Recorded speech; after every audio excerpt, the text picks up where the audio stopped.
Start with a maintenance update for you all. We've been repairing potholes countywide, clearing brush with the boom max on routes 220, 60, 605, and 664. We've had some pretty significant windstorms, and we've been clearing damaged trees and repaired some minor slides.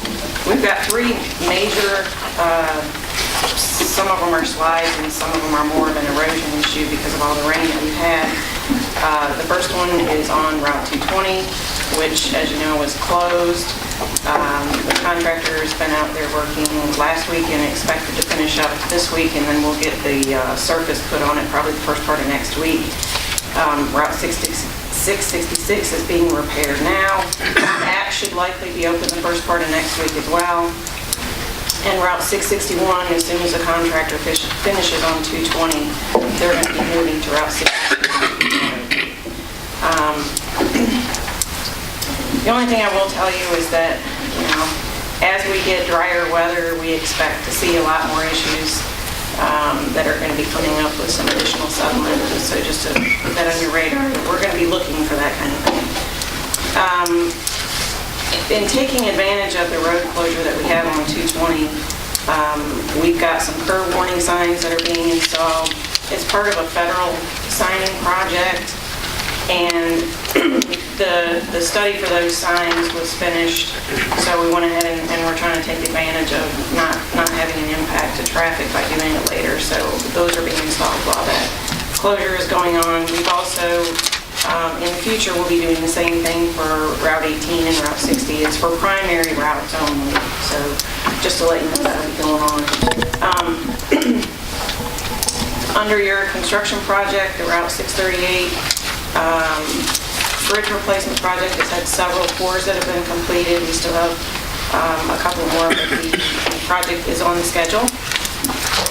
And the last thing is that I would like to extend a thank you on behalf of the Department of Transportation to the county's fire and EMS. They were outstanding, their response in this windstorm. There were a lot of complaints that we got, and there were a lot of occasions that they beat us to the scene, and it's just really nice to know that there's that much support in the community. I'll take any questions if you want. Board members have any questions, comments? Mr. Griffin. Yeah, Intervale, the 778, needs some trees down, been down in the roads, it's out of the road, but the brush is there, and the side ditches down through there are flooding real bad. So.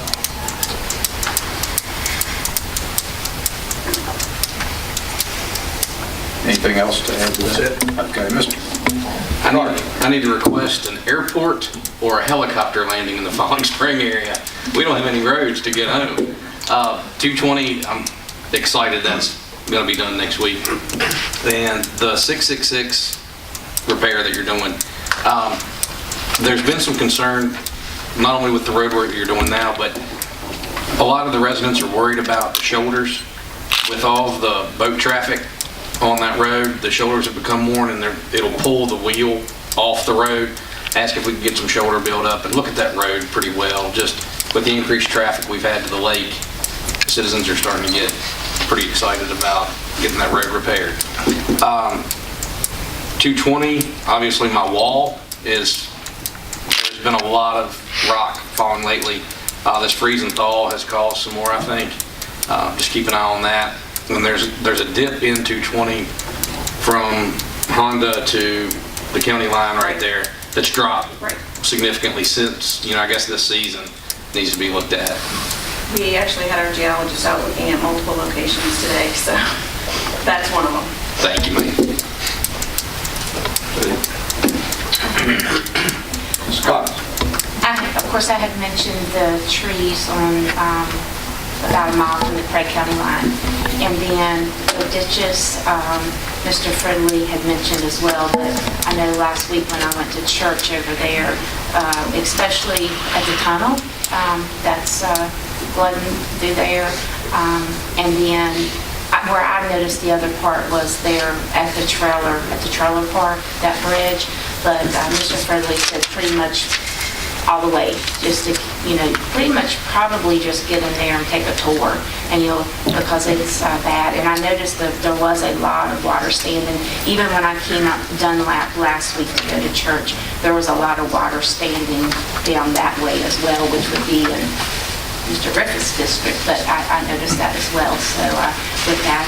And do you know any more talk about that, the bank there at Chivers, right there between Almond Trout and what we used to call Bound Patch Road, where it sort of just drops off? Because anytime now, we've always had some slides there, and the slides weren't bad, but now when you come around the turn there, when we have a slide, it's just big boulders, and so when you come up those, you really don't have nowhere to go unless you're going to hit the bank or go straight down over the embankment.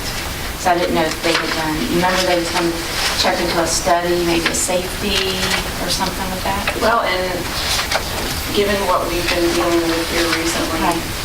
we're tapping into next year's budget. Okay. So that might be something that we could look at after July, Okay. depending on how it's been a little pricey to replace a lot of these areas where the roadway's actually been impacted. So, but we certainly, reevaluate that when we get past Yeah, that. because that one, I know for at least 9 years, we've been talking about that. But I've had more and more area residents up in that area come to me, so I wanted to make sure we kept that on the radar. Thank you. You good? Yes, go ahead. You updated on Johnson's Creek, didn't you? What did you say about the slide there at Johnson's Creek? That one, as soon as they finish on 220, they're going to that one next. Okay. The reason why we went from, obviously 220 gets more traffic than any of them that are impacted right now, so we're trying to do that one first. And just to add a little information, I think when we were talking about the last one of these types of repairs that we did was on Route 220 alternate as your, not 220 alternate, I'm sorry, 220 business, as you're coming out of Clifton Forge and going south. What we're doing on all three of these locations is a very similar approach, where normally if we were going to do a repair, we'd remove all the material and have to basically rebuild it back up. But we're able to use soil nails, very similar to what we did on the other road, to help stabilize that. Rather than having a closure that potentially could be 3 to 4 months, we're looking at being able to have it open to traffic in just slightly more than 2 weeks. So as soon as they finish on 220, they're going to go to 661, and we've got 2 different crews working, so 666, because that's part of the detour route for the bridge closure. Right. We certainly understand that this is, it's interesting that these failures have all happened in one quadrant of the county, so, but hopefully with this process, we can minimize the impact to traffic. Thank you.